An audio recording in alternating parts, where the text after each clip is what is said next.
Assalamualaikum warahmatullahi wabarakatuh. Perkenalkan, nama saya Agri Sutranseswara dari kelas 1A Prodi BGSD. Ingin membuat video ujian tengah semester matkul agama. Ya, soal nomor pertama yakni jelaskan tujuan penciptaan manusia beserta dalilnya.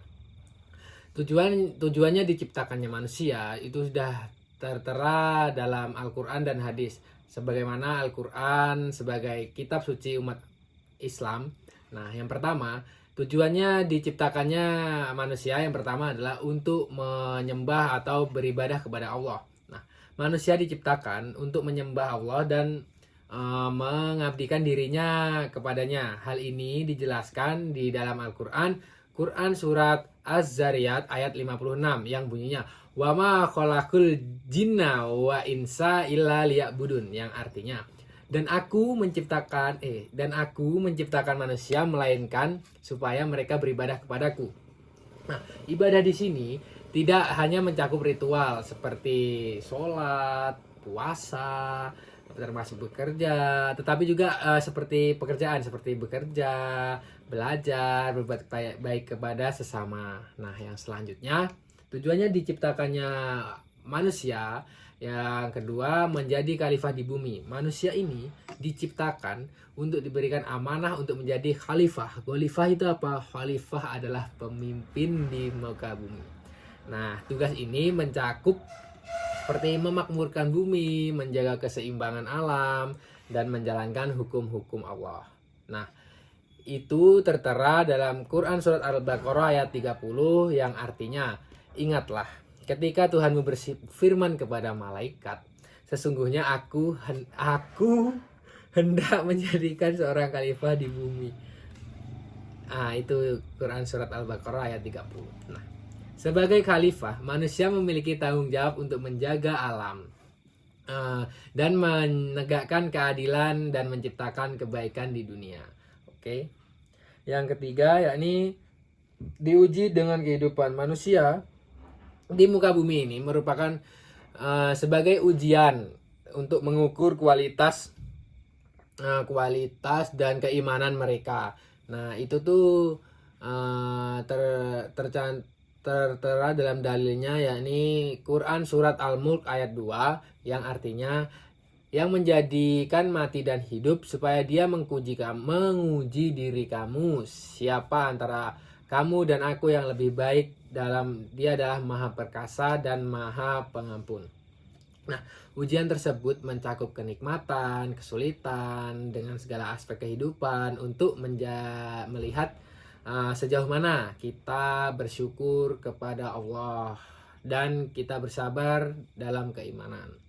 Oke, yang selanjutnya tujuannya diciptakannya manusia yakni mencapai kebahagiaan di akhirat. Nah, manusia juga diciptakan meraih kebahagiaan di akhirat.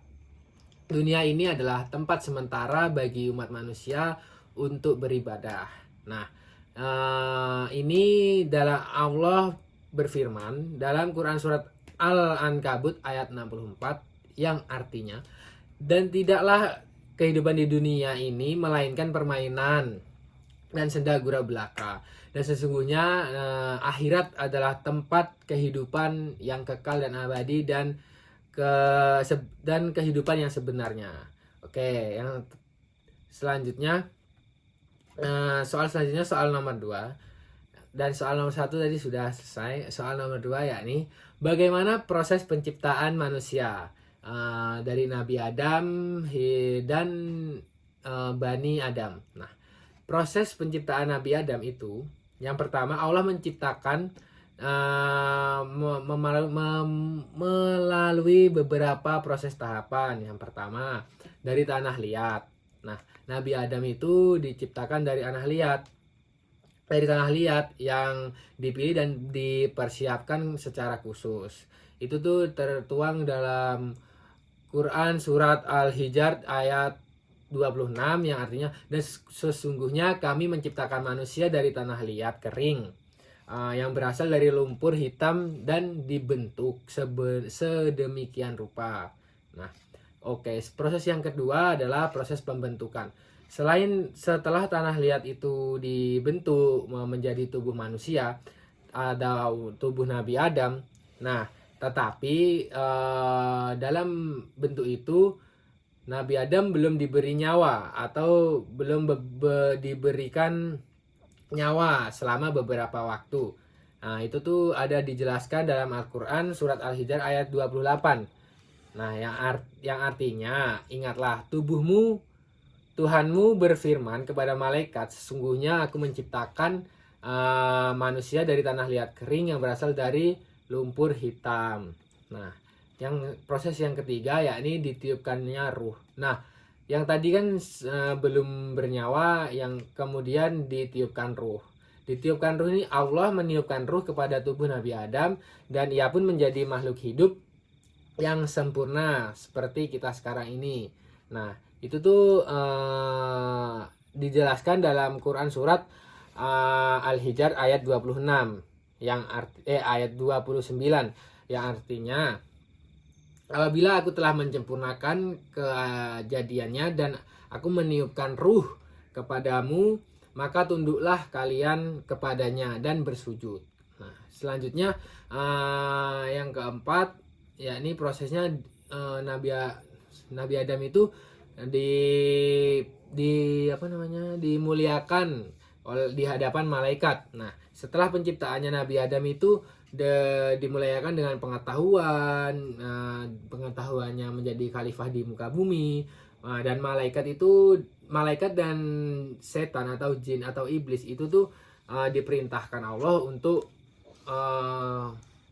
bersujud atau sebagai penghormatan kepada Nabi Adam, karena Nabi Adam adalah makhluk yang sempurna yang telah diciptakan oleh Allah.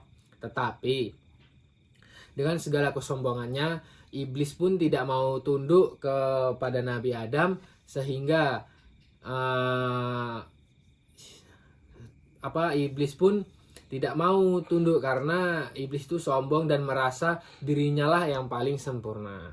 Oke, proses Nabi Adam seperti itu. Sekarang proses penciptaannya Bani Adam. Bani Adam itu apa? Bani Adam itu keturunan Nabi Adam setelah Nabi Adam. Seperti kita ini adalah keturunan Nabi Adam. Nah, gimana sih proses proses penciptaan Bani Adam atau anak cucu Nabi Adam atau keturunan-keturunannya setelah Nabi Adam? Yang pertama adalah nutfah. Nutfah itu tuh setetes air mani. Nah, proses ini dijelaskan dalam Al-Quran surat Al-Musalat ayat 20 yang artinya, bukankah kami menciptakan kamu dari air yang hina? Nah, air hina tuh ya air mani itu. Nah, proses penciptaan manusia itu dimulai dari pertemuannya antara sel sperma dengan sel telur. Nah, itu tuh juga sering dijelaskan dalam pelajaran IPA, khususnya di IPA ya. Itu tuh sudah dijelaskan juga secara biologis. Oke. Yang selanjutnya adalah proses penciptaannya Bani Adam itu yakni alqolah. Alqolah itu adalah segumpal darah. Nah, setelah menjadi nutfah atau embrio atau pertemuan antara sel sperma dan sel telur, manusia itu menjadi segumpal darah, yaitu embrio berkembang menjadi segumpal darah, darah. Nah, itu tuh tertuang dalam Quran surat Al-Mu'aimun ayat 13 sampai 14 yang artinya, kemudian kami menjadikan air mani yang disimpan dalam tempat yang kokoh atau rahim. Nah, kemudian menjadikannya sesuatu yang melekat, yaitu segumpal darah itu tersebut. Nah, yang selanjutnya, proses selanjutnya adalah mudhah. Nah, segumpal daging. Setelah menjadi segumpal darah, kemudian menjadi segumpal daging.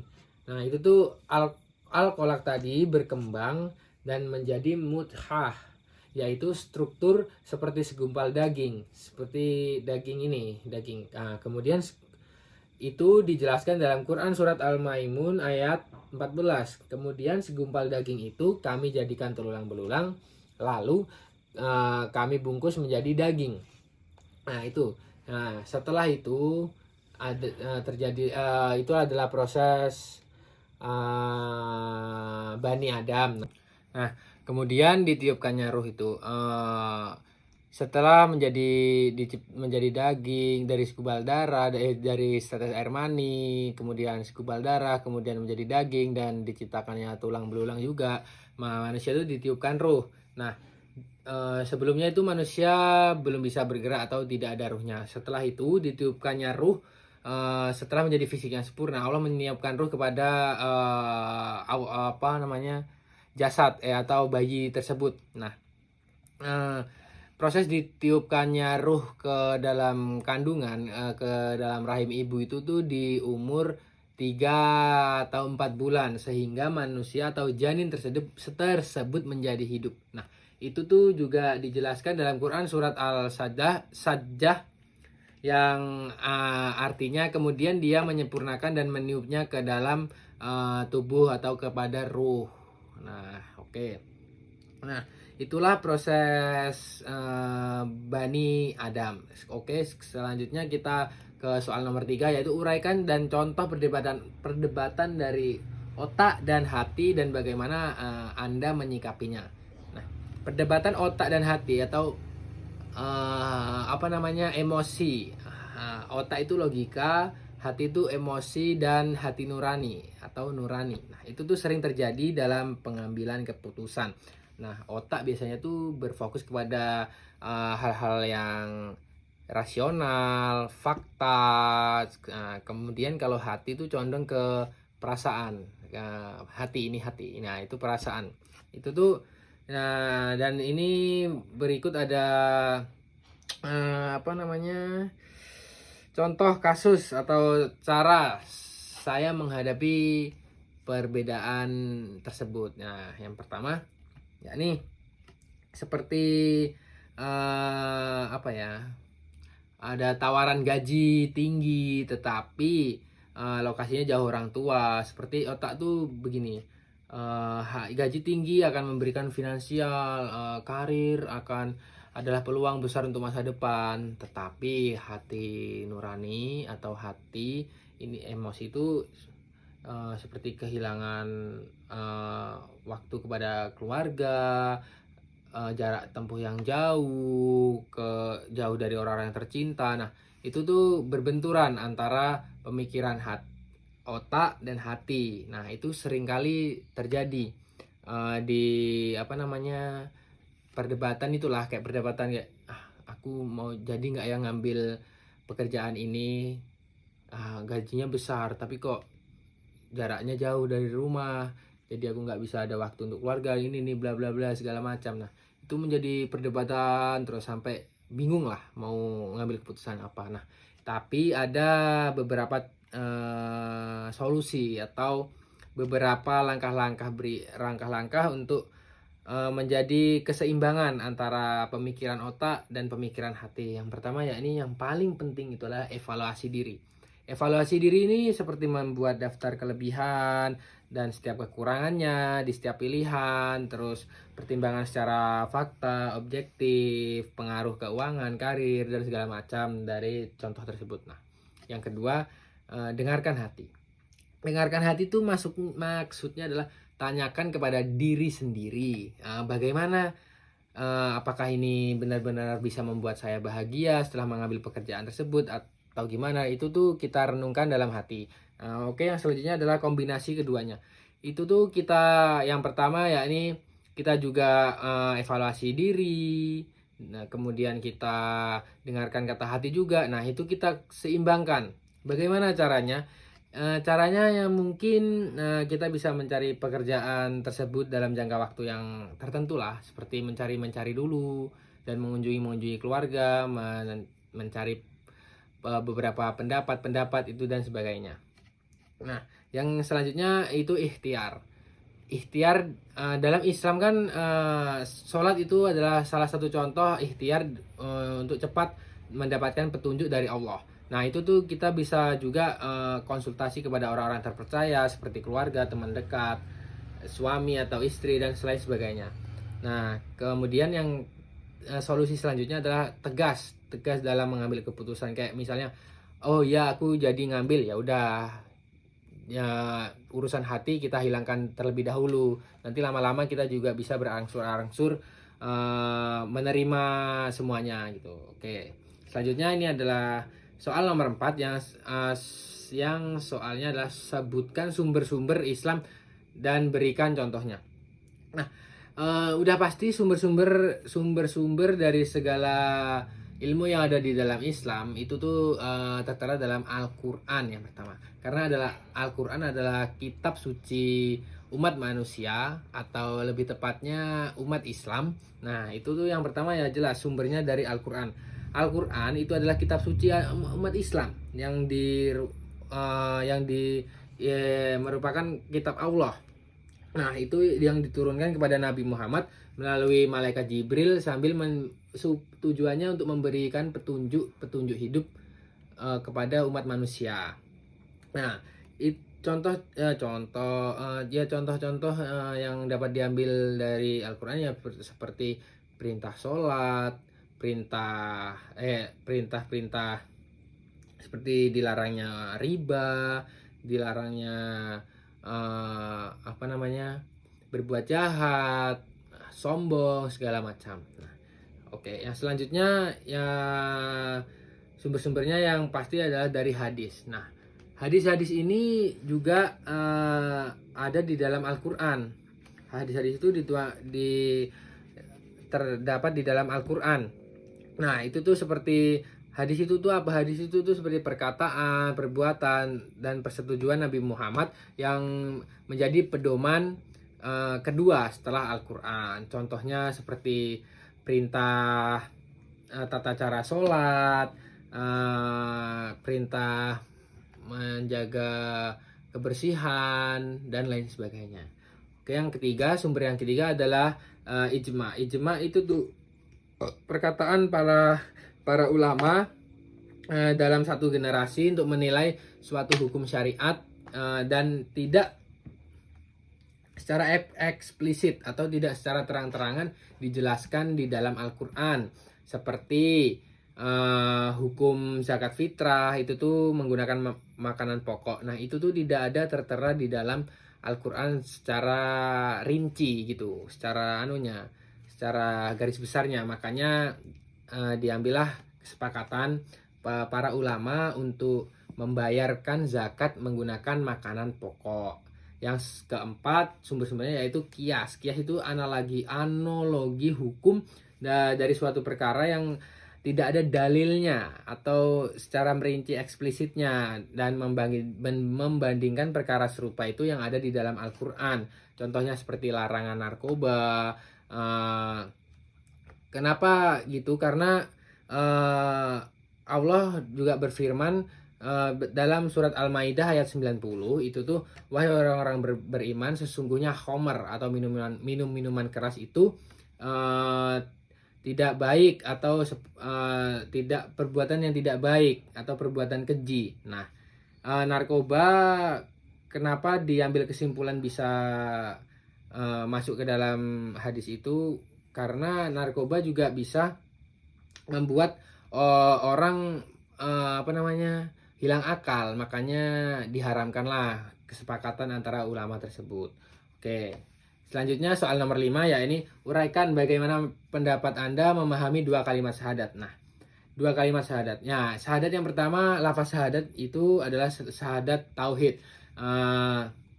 Yang berbunyi asyhadu alla ilaha illallah, yang artinya aku bersaksi bahwa tiada Tuhan selain Allah. Yang selanjutnya wa asyhadu anna Muhammadar Rasulullah, aku bersaksi bahwa Nabi Muhammad adalah utusan Allah. Nah, makna syahadat tauhid itu tuh mengandung keyakinan kita kepada Allah Subhanahu wa taala, atau tauhid yang mencakup seperti Allah menjadi Tuhan satu-satunya yang berhak disembah, tidak ada yang bisa bersekutu kepada Allah Subhanahu wa taala, seperti ibadah, doa, segala macam itu kita tujukan kepada Allah Subhanahu wa taala. Nah, kemudian syahadat Rasul itu tuh mengandung keyakinan kita tentang Nabi Muhammad, bahwa meyakini bahwa Nabi Muhammad itu utusan Allah, beliau adalah pembawa risalah terakhir dan menjelaskan petunjuk-petunjuk Allah melalui Al-Quran dan hadis. Nah, itu tuh juga ada dalilnya tercantum dalam Quran surat Al-Ahzab ayat 40 yang artinya Muhammad itu sekali-kali bukanlah bapak dari seorang laki-laki di antara kamu, tetapi ia adalah Rasul Allah dan penutup para nabi. Nah, konsekuensi bersahadat itu juga tidak hanya mengucap dua kalimat syahadat melalui lisan saja, tetapi kita juga harus diiringi dengan yang pertama keyakinan hati, yang kedua amalan nyata seperti sholat, zakat, naik haji dan tuntunan sesuai Islam bagi yang mampu, dan menjauhi segala dosa-dosa, syirik, sombong, sifat dengki, kufur, maksiat dan segala macam. Nah, yang selanjutnya adalah berpegang teguh kepada syahadat. Kita juga tetap mempertahankan iman dan segala situasi, bahkan dalam ujian hidup, tidak mengikuti keyakinan atau praktik-praktik bertentangan dengan tauhid. Seperti karena banyak itu kasus-kasus aliran sesat yang sholatnya aneh, lain sebagainya, bacaannya aneh. Nah, itu tidak boleh. Jadi kita harus berpegang teguh kepada syahadat itu. Jadi semuanya itu tergantung kepada hati nurani kita masing-masing. Sekian video dari saya. Kalau ada banyak salahnya, saya mohon maaf. Saya akhiri. Wassalamualaikum warahmatullahi wabarakatuh.